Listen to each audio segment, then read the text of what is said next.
Salut à tous les gars. Bon, le miracle n'aura pas eu lieu face à l'ogre du Qatar. Bon, on a perdu 3-1, j'ai envie de te dire, on n'a pas démérité.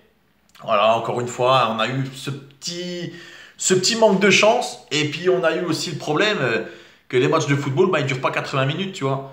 Parce que ça durait 80 minutes, on aura encore chopé un point là. À chaque fois, on se fait couillonner à la fin. À chaque fois. Mais bon, j'ai envie de te dire, cette année, il faut qu'on s'habitue. On est, je crois, à la 23e journée, si je dis pas de conneries. À mon avis, on va encore perdre des points dans les dernières minutes. Donc bon. Mais après tout, ce match contre le PSG ou PDSG, ça dépend comment tu vois les choses. C'était, on va dire, avant tout un match de gala. Un match de gala parce que rien que déjà par rapport à l'ambiance, j'ai bien vu que dès le départ, pendant l'échauffement, ça commençait déjà à chanter, que jamais tu vois ça à Dijon. Jamais tu vois les encouragements, tu commences à crier à les Dijon avant le début du match. D'habitude, ça, tu ne le vois pas. Là, il y avait quand même une ferveur qui était derrière, même si dans le stade, un peu parsemé à droite à gauche, il y avait plein de supporters parisiens. Ça, c'est toujours pareil, voilà. Voilà, Dijon est un petit club qui n'a pas beaucoup d'ancienneté. Donc, on a tous un club, on va dire un peu de cœur, voilà, qu'on a toujours supporté. Voilà, là, ce match-là, il y avait plein de Dijonnais qui étaient pour Paris et qui, le reste du temps, j'ai envie de te dire, je pense sont Dijonnais, quoi. On en a même vu, dédicace spéciale, il se reconnaîtra, on en a même vu arriver avec le jogging de Paris, la veste de Dijon. Paris marque, bim, vas-y, je t'enlève la veste de Dijon, je suis en parisien en dessous, Dijon égalise, je remets la doudoune DFCO. L'archouma, comme on dit, bordel. N'importe quoi, ça. Petit footique, ce que tu es, Dédicace, Baptiste, ça c'est pour toi, Mais voilà, c'est vrai que on a eu ce manque de réussite dès le départ, j'ai envie de te dire. Dès le départ, on a eu ce manque de réussite. Parce que si Martin, sa frappe enroulée, ne touche pas le poteau et va direct au fond. Le match, je pense qu'on leur met le feu. On leur met le feu, ils prennent le bouillon. Ils prennent le bouillon, après c'est obligé. C'est obligé. Le stade, l'ouverture de la nouvelle tribune, c'était magique. C'était magique. Le tifo qui a été mis en place par les Lincoln, une soixantaine de Lincoln, d'après ce que je sais, et une vingtaine de téméraires, qui ont installé toute la journée le tifo qui a été déployé en début de match. C'est magnifique. Tribune Nord, DFCO, Tribune Sud, 1998, date de création du club. Voilà, on a vraiment vibré. Enfin, c'est ça qu'on aime dans les stades aussi. C'est le spectacle qui se trouve dans les tribunes. Et des choses comme ça, je voudrais et je souhaiterais que ça ne se passe pas que pour les gros matchs. Voilà, Dijon, on a le stade, on a la tribune basse qui s'est ouverte. Voilà, les choses vont se faire petit à petit. On a moyen de faire des belles choses à Dijon. Donc j'espère que c'est des choses qui vont se renouveler le plus souvent possible. Donc j'en reviens à cette frappe de Martin qui atterrit sur le poteau.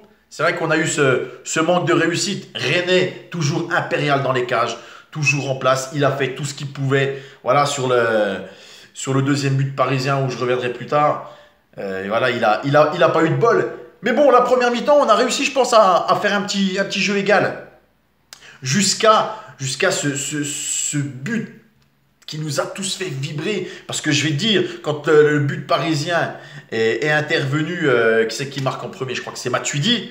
Matuidi, déjà, il marque. Déjà, il y a un gros cafouillage dans la surface. Rennais repousse un autre joueur. Après, il se fait fusiller par le Matuidi. On peut pas faire grand-chose. Pas Matuidi, Lucas, je te dis des conneries en plus. On se fait... Voilà, et on a repoussé l'échéance comme on pouvait. Donc là, quand Paris a marqué, le parcage a explosé, normal, j'ai te dit, 2-3 footix dans le stade, machin, pompé up Paris. Mais quand Tavares a égalisé, oh, c'était le feu. C'était le feu, on a senti le stade s'embraser. La première mi-temps, elle était magnifique.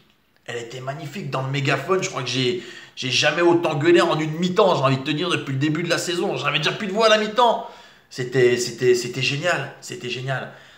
Après, en deuxième, c'est retombé un petit peu, voilà. On croyait déjà qu'avec le 1-1, on s'en sortait. Non, c'est là l'erreur. C'est là l'erreur. On a le stade, on a tout. Il faut toujours pousser sans cesse l'équipe. Je pense que c'est le fait de sentir qu'il y avait un stade derrière qui a fait que Dijon a réussi à égaliser, tu vois. Mais quand on a pris le deuxième but de Thiago Silva, sur une belle parade de René, enfin voilà, il ne peut pas faire grand-chose, il se fait fusiller à bout portant, puis voilà, le ballon, on ne l'a pas vu en deuxième. Voilà, on l'a pas vu, on a joué quelques coups, voilà, Diony qui était lancé, mais Diony il est lancé, ils sont trop autour de lui, s'il n'y a pas le soutien, tu peux rien faire. Voilà, on n'a pas eu en deuxième, on n'a peut-être pas eu les jambes non plus, voilà, parce qu'on n'a pas eu le ballon, on a peut-être beaucoup couru après le ballon. Donc c'est vrai que puis il faut avouer que le troisième but nous a tués. Le troisième but, une frappe à la con, Cavani hors-jeu retouché par un Dijonais. Bon ben voilà, au final, l'hors-jeu tu l'oublies, puis le troisième pion tu le prends. Le troisième but ça nous a tués. Parce que je suis sûr que si on restait à 2-1, on aurait pu arracher cette égalisation. Malheureusement, on ne l'aura jamais vu. Mais j'ai envie de te dire, c'est pas grave. Voilà, on a eu notre match de gala, on a essayé de faire quelque chose contre Paris, on n'a pas été ridicule, on a joué, c'est pas grave. Match de gala, on l'oublie. Le maintien, on ne joue pas contre Paris. Là, mercredi, on va à Metz. Samedi, on reçoit Caen. C'est ces matchs-là qu'il faut qu'on gagne. C'est là qu'il faut qu'on soit présent. C'est là que le maintien joue. Parce que là, ça commence à se resserrer derrière du coup. On n'est pas foutu de faire une série de victoires. Donc, à un moment donné, ça commence à craindre. Là, actuellement, on est le premier non relégable. 17e. Dijon, 24 points. Devant, on a Metz qui en a 26. On a Caen qui en a 25. Les deux prochains adversaires. Sauf que derrière, Angers 23, Bastia 22, Lorient 21. Donc, tu as tout de suite compris. Ça veut dire qu'on va à Metz, on perd, Lorient gagne, bim. Lanterne rouge. C'est réglé. J'ai envie de te dire, lanterne rouge avec la couleur, ça va, mais au final, ça ne va pas le faire. Donc à un moment donné, il n'y a pas de miracle. Maintenant, quand je vois comment joue Metz ces derniers temps, quand je vois comment Metz a gagné face à Marseille, j'ai envie de te dire, il y a la place. Il y a la place. Déjà, il marque sur un coup franc.